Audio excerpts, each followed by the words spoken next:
This time on Poll Hub, it's our 350th anniversary. Well, it's our 350th episode, and we're celebrating by talking about a poll. I know, really out of character, right? Our latest poll with NPR and PBS News. There's been a lot of attention to a few of the findings, but we're going to dig into some of the other interesting bits we found as well. Then, what do you think about paying college athletes? It's here, and a lot of people are questioning whether it's a matter of fairness or whether it'll ruin student athletics, or maybe both. We'll talk with an expert about this issue, and we finish with a fun fact that if you believe in what it's about, you already know what it's about. A mystery. Think about that one. Let's get to it.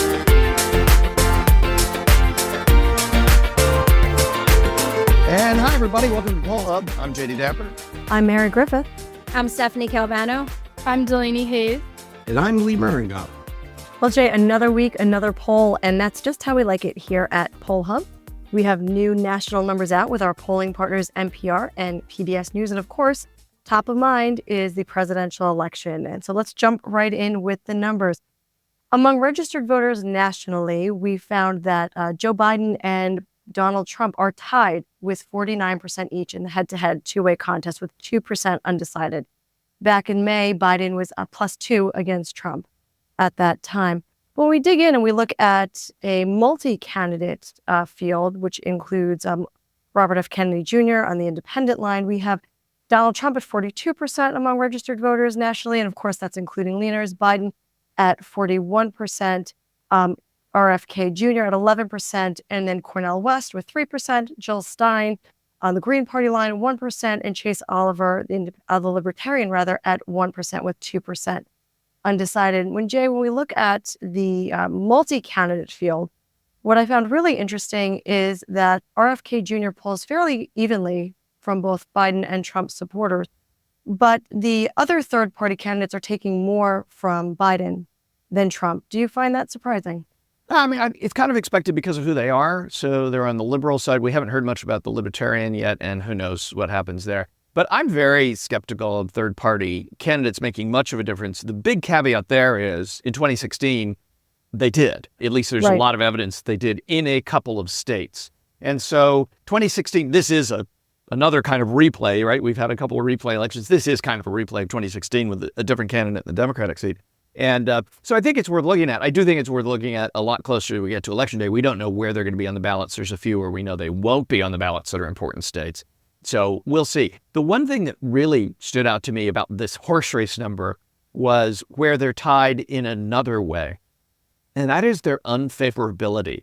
So Donald Trump, his unfavorable number has not been below 50%. So what that's saying is a majority of the people in our surveys have an unfavorable impression of Donald Trump since we started polling in 2016 with his number. He's never been above 50 or below, I should say, in this case, 50%. So you're going, well, Joe Biden, yeah, he's in the driver's seat here. Well, Joe Biden is also at 53% in our poll unfavorable. And the last time he was below 50% was in March of 2021 when he was at 41%. So since March of 2021, he has been above 50% as well. These two are really historically unpopular. And I think that's what makes this a difficult election for people to talk about in May and June and July, is that there is no precedent for two people who most Americans, or a majority, I shouldn't say most, a majority of Americans just don't like. Yeah, and when we take a look at how the two candidates are doing in the head-to-head contest, Trump is actually +7 percentage points against Biden among those who have an unfavorable opinion of both of those candidates, Trump with 48% and Biden with 41%.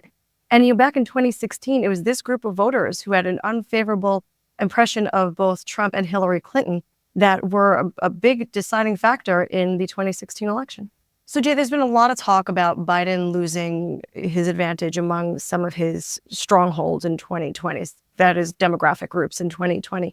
Are we seeing that in this poll? Or are we at this point, being in mid-June, is this much ado about nothing? Because there is a long time between now and November. I mean, my personal feeling in looking at covering politics for all this time and how far out we are is that I don't know if it's much ado about nothing. I mean, certainly with the numbers that show up about, say, his support among Black Americans or Hispanic Americans, or white Americans, whatever. I think those are worth looking at. I do think the media is spending too much time focusing on those when we're talking about, in our poll and every other poll, a pretty small subset. So the margin of error goes up. And I think that we're talking about an electorate in general that is not hugely focused on this and doesn't love this. I think that shows up in that unfavorability number.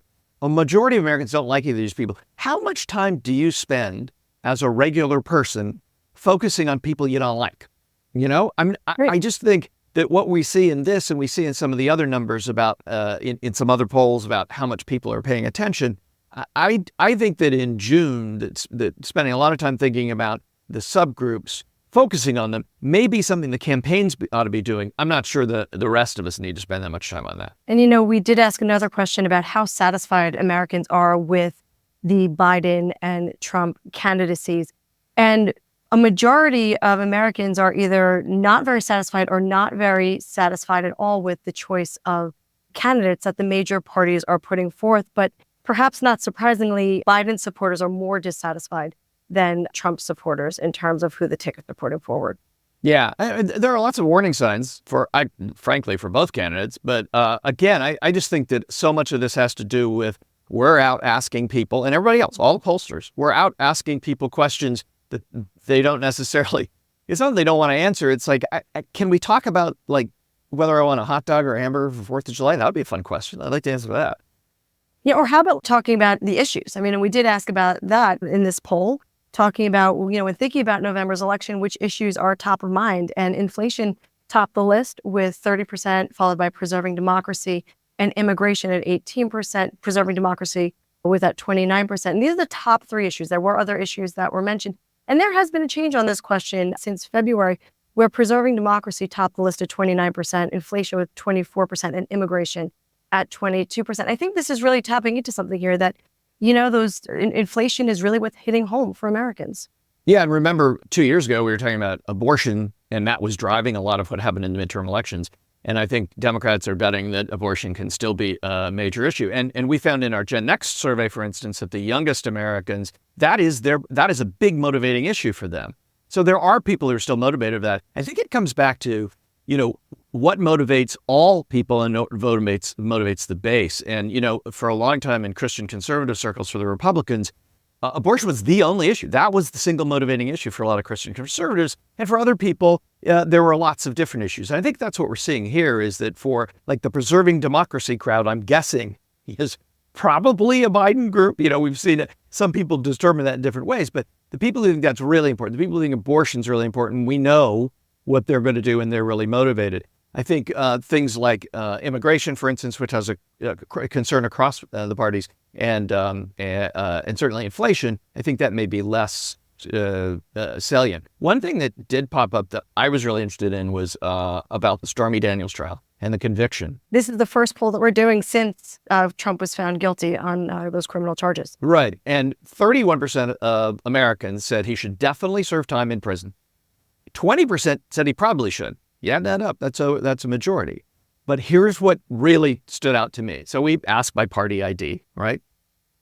13% of Republicans said he should definitely or probably spend time in prison. I was gobsmacked by that because of what the Republican Party is now, which is all about Trump all the time. I was surprised that more than 1 in 10 Republicans said that. I don't know. Well, it's funny, Jay, because I took a look at that in a different way, that 13% of Donald Trump supporters said that he probably or definitely should spend time in jail. And then when you look at the Biden supporters, 11% said that he probably should not spend time in jail. So similar proportions on opposite ends of the spectrum. Yeah, and the other part of that is that those the Republicans, 13% who say that he should spend time in prison, well, it's not 13% of Republicans who say they're voting for Joe Biden, which means at least some of those people, yeah, he should be in prison and in the White House at the same time.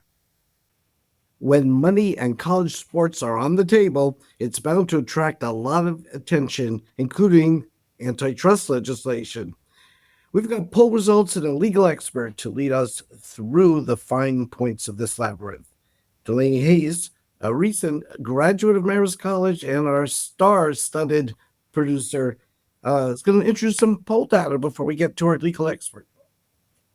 Thank you, Lee. So as of now, college athletes are not directly compensated for playing, but this has changed a bit with the advent of NIL, name, image, and likeness opportunities now available to them.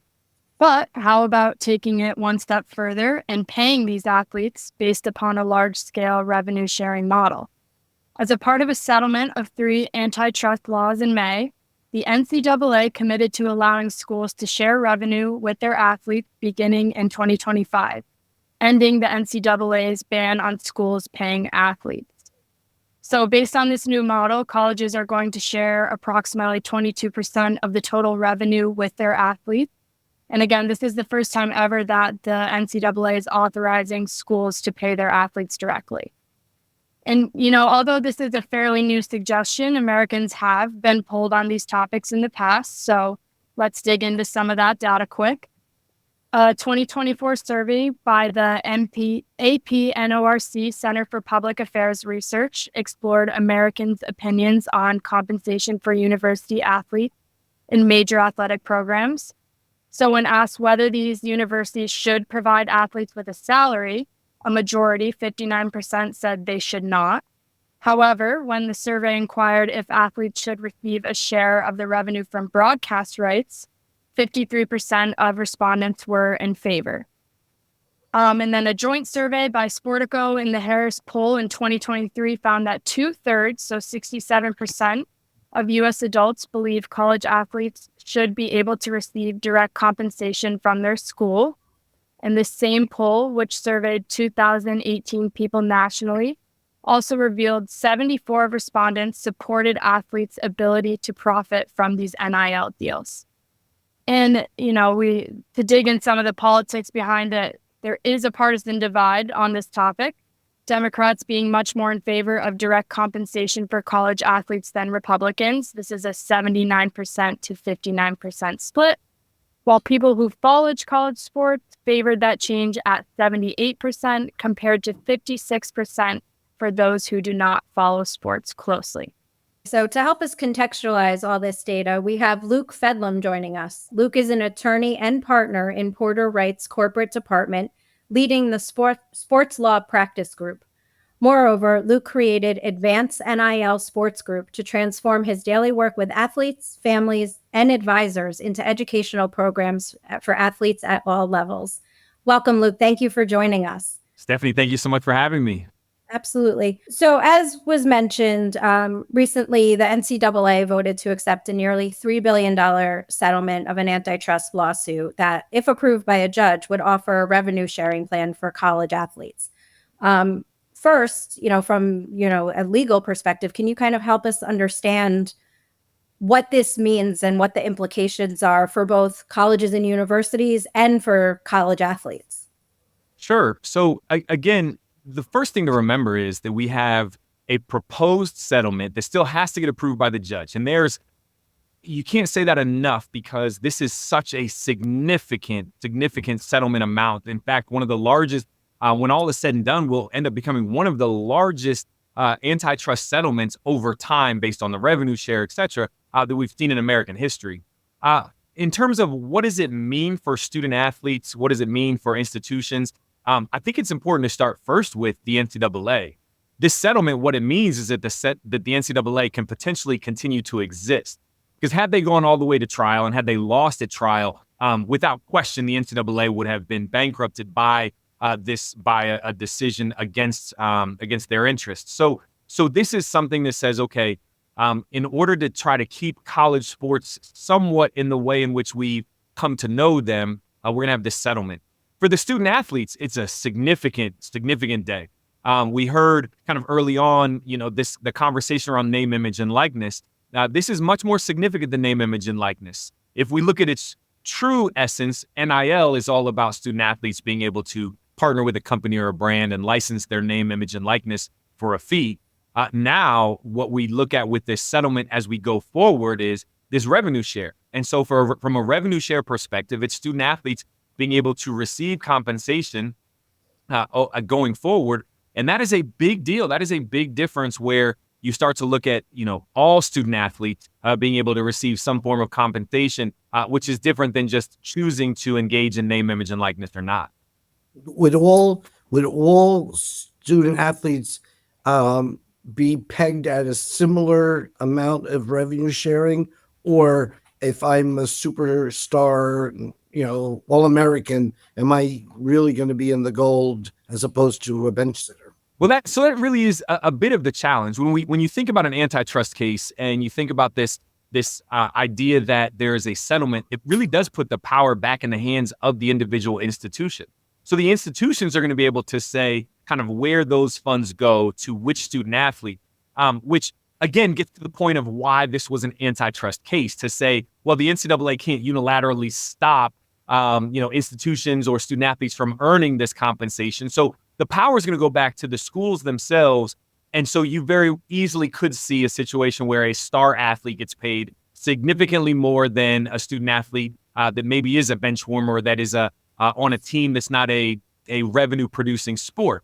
That being said, that's what now starts to bring the institutions themselves into the crosshairs a little bit, as they have to start thinking about things like Title IX, thinking about what does their kind of a spread of the resources and the revenue look like across sports and across various student athletes. Is it, and again, I know this is kind of all speculative right now, will there have to be a piece of the pie for every athlete and athletic program across every sport, or is that something that will be up to the institution itself to decide? It really will be up to the institution to decide. Okay. However, right, this case, the House case, and I know that we call it the House settlement. It really does bring in a total of 3 different antitrust cases all into one. But this House settlement really does focus on 3 different classes of student athletes. A class of student athletes to play football, class of student athletes to play basketball, men's and women,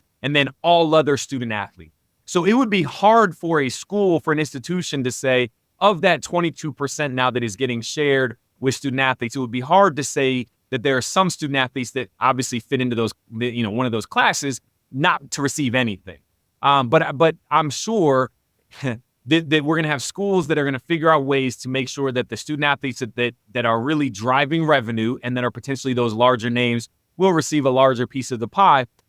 And I think that even when you look at what the House case was all about, that's really what it contemplated, right? It contemplated the fact that all student athletes should deserve something, but for football, and in particular football and basketball, there were TV broadcasts where student athletes' name, images, and likenesses were used without permission from the individual student athletes themselves, and that was kind of the crux of the issue. And so we will probably see all student athletes receive something. The question is it all going to be equal across the board for student athletes? Most certainly not. Before, you had mentioned Title IX a bit and how you think that will play into this. Could you speak a little bit more on that? And again, if it's all speculative, I understand that, but could you talk about that a bit? Sure. So just, for viewers that may not fully understand, Title IX is really just about equitable solutions, right, across gender. And so when we think about something along the lines of this settlement and revenue share going forward, you're putting the power of that revenue share decision-making into the hands of the institutions themselves. And the institutions are bound by Title IX. Now, oftentimes people think, well, that means that I have to pay everyone equally. And that's not always the case. There are different tests that are used. Proportionality could be one of those tests where you look at what proportion of the student body at large is male versus female, all right, and use that to help apply in the decision-making and the allocation of resources within the athletic department.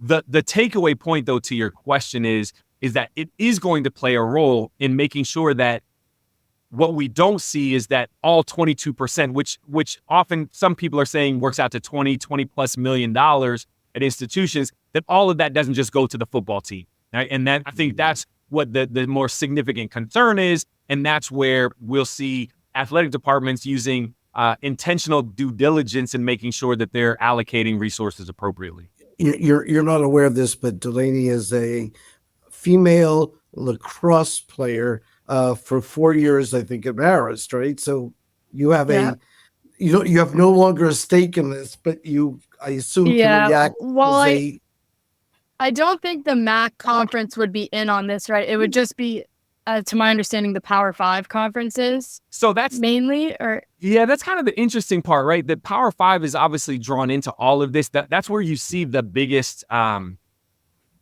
multimedia deals is with the Power Five. But we also know that mid-major conferences as well are having to pitch in for this payment of these amounts, especially the past amount. Because just to take a step back and to make sure that all your listeners kind of fully understand, this House settlement really contains two parts. One part, and Delaney, this may affect you, right? One part is to say, hey, we're going to look at paying back past student athletes, right? So prior student athletes, and that's going to be an amount that schools will have to, that looks like that's the 2.7 billion approximately that will then get paid out over 10 years going forward, but for past student athletes. And then the second part of the settlement, proposed settlement, is the idea of revenue share for student athletes going forward. So along those lines, this idea of past student athletes receiving compensation, that's going to continue to be an interesting aspect, because there could very well be student athletes that opt out of the settlement, right? Opt out of the class here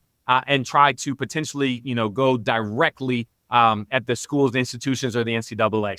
So this is where the proposed language is so important, because there's so much left to be figured out before we actually get to payments being made. I know you, Luke, do not have a crystal ball, but let's say this does move forward, or even if it doesn't, just the sheer agreement to it. What do you think this looks like moving forward for student athletes and the potential for receiving some sort of compensation? Does this kind of create a potential roadmap, or, does this open doors that were not previously opened? So first, I do wish I had a crystal ball. Unfortunately, I don't. I think everyone in college sports wish they had that, because it is such a period of immense change and very rapid change. But what does this mean going forward? What it means is that student athletes, if everything goes through, student athletes going forward will receive compensation. Now, what that exact amount looks like per student athlete, we'll see as things progress, and it depends on the student athlete, depends on the institution. But let's think about what this means. It means that student athletes are now receiving compensation outside of even name, image, and likeness. And so the requirement then to get the education around, how do I handle budgeting? How do I handle taxes? Especially if I've done name, image, and likeness, then I should have some familiarity with taxes. But if I haven't done NIL and now I'm receiving revenue share, what does that mean from a tax perspective? So the way I look at this is, it's a great opportunity to be a conduit for teaching life skills to student athletes now that they will have compensation coming to them, and learning those life skills that will be helpful long after sports are over. Most student athletes, almost all student athletes, are not going to be going pro. And so to be able to earn some compensation, leave school with hopefully a nest egg and some life skills as well, could put student athletes in a great situation going forward. Does this have any relationship to whether students are giving scholarships to attend the college? I assume that's not going to be considered in-kind revenue, or is that part of this? Does it get messy at all? It's a great question, and that's one of the questions that a lot of people ask. And it actually is in addition to. So it's in addition to scholarship money. It's in addition to name, image, and likeness money. It's also in addition to what they call Alston money, which is comes out of the NCAA versus Alston Supreme Court decision, where schools now don't have that limitation on education-related benefits. So this really is yet another benefit to student athletes, where student athletes can leave school in a great situation, but if they don't have the education kind of backing it up, they're going to end up in some tough situations for sure. Yeah. Delaney's on her way to law school now, having gotten her freshly minted Harris diploma. What say you about this? Congratulations! Thank you. What say you about this kind of field of law? This is a whole world unto itself. It really is. And I'll say, if you are interested, Delaney, in college sports and just in sports in general, there's so much change happening so quickly, and the law plays such a key role in all of this. Whether we're talking about administrative hearings through the NLRB and our student athletes, should they be considered or categorized as employees, whether we look at it from, just the legislative side of lawmaking and all that, like there's so much opportunity as we try to figure out what we as a country want college sports to look like, both for all those who have historically made money off of college sports, but also for the student athletes as well. Yeah, sounds like a pretty dreamy career for me. You know, I'm jealous of what you do. Oh, yeah, just keep in But touch. Keep anyways, in touch, Delaney. yeah, for sure. Well, thank you, Perfect. Luke, so much for joining us today. We really appreciate your time and your expertise on this topic and helping us kind of understand and put the data we see kind of in perspective. So thank you so much. Yeah, Stephanie, Lee, Delaney, thank you guys so much for having me, and thanks for the work that you all do. Drake, thank you. Thank you. Thank you. All right, and now time for this week's fun fact. And if you think my voice doesn't sound like Lee Marinoff, that's because you're right. This is Athen, and we've got a fun fact for this week. This is from Yankelovich Time Magazine and a CNN poll taken from our friends at the Roper Center. And this is 1995, asking, have you ever participated in New Age rituals or other practices such as contacting the dead, spirit channeling, reincarnation, mental telepathy, healing through mind power or crystals, consulting a fortune teller or astrologer, or making plans based on your horoscope? And so 91% said no, but 8% said yes, and 1% were not sure. So what do you guys think? Have you ever participated in any New Age rituals? Let's start with Jay. Let's start with you. Oh, thanks. We're going to start with me. Good. No, I have not. I'm a little surprised that it's only 8% because of that last item in the list, planning based on horoscopes. My sense, I mean, sure, probably 8% of Americans have not tried reincarnation, but 8% of I would think that more than 8% of Americans have at least done a little planning based on their horoscope. But I don't know. I guess that's not right. But no, I haven't done any of those things. What about you, Mary? Any New Age rituals? Honestly, maybe when I was like a teenager at a slumber party, we used a Ouija board, but I can't say definitively.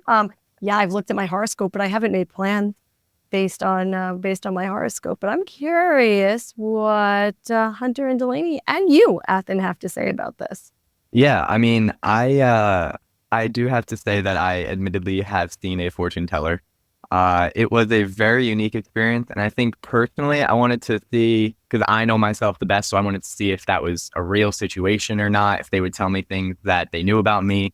I went, and they had a lot of general information that most people could probably guess based on a 15-minute conversation, and then most of the predictions, I guess you would say, ended up falling through, and the total opposite actually happened to me within the next couple months. So will not be spending $100 on something like that anytime soon. Yeah, I want to hear from Delaney though. Yeah, so I definitely haven't participated in any of these. Again, like Mary said, I've definitely looked at my horoscope, but I haven't made plans off of them. But I've definitely been a witness to like my mother staging our house, or like bringing crystals to like my rundown college house to like try and cleanse it. Did that help? So I've definitely been like, Was your college house cleansed by then? I don't think so. I don't think any form of help could have helped that house. Did she sage your house? Because that could have covered up some smells, maybe. I don't know. Yeah, maybe that helped, but you know, I don't think it cleansed it too much. I've definitely been a bystander in these rituals. So, and Athen, what do you have to say about this? Yeah, this is your idea. Oh, I have crystals. I don't know if I like heal myself with them, but I definitely have like a collection of crystals. And I've done a tarot card reading, but they didn't ask about that in this question, so I don't know if that counts, but I have done that before. So I think I would be in yes. I think it'd be interesting if you asked this question again, because I feel like young people are starting to get back into this, and astrology and crystals have made a comeback. Well, I wonder what the answer would be now. Well, this is 1991, right? 1995. And 95. Yeah, I mean, that was, you know, Yanni and crystals and New Age. That was kind of, you know, not the height of it, but it was as it was beginning to tail a little bit. But I'm not sure you get a bigger number. I don't know, Mary, do you remember then? Do you think that there's more new agey stuff now? I didn't mean to make it sound like you. Yeah. Oh, no. I was going to say I was in high school at the time, so it would make sense, the slumber party Ouija board, kind of thing. Right. But I don't know. I mean, I have to say I haven't really kept up on new age type rituals over the years. So I couldn't say, if things have trailed off or picked up, but it would be interesting to see where we go in the future. Ouija boards, would you work for me? That'll do it for Poll Hub this week. Poll Hub is produced by the Marist Poll at Marist College in Poughkeepsie, New York. Mary Griffith is our executive producer. Casey Schaff is our production supervisor. The Poll Hub team includes Athen Hollis, Delaney Hayes, and Hunter Petro. If you enjoy Poll Hub, consider telling a friend about us. If you'd like to learn more about polling and survey science, check out the Marist Poll Academy, our free online learning portal. If you have questions for us, tweet them at us at Marist Poll. Remember, you can always tell your smart speaker to play Poll Hub, and with any luck, it'll cooperate. And finally, wherever you listen to Poll Hub, there is a subscribe button. Click it, and the latest episode will be ready for you In your podcasting app as soon as it's released.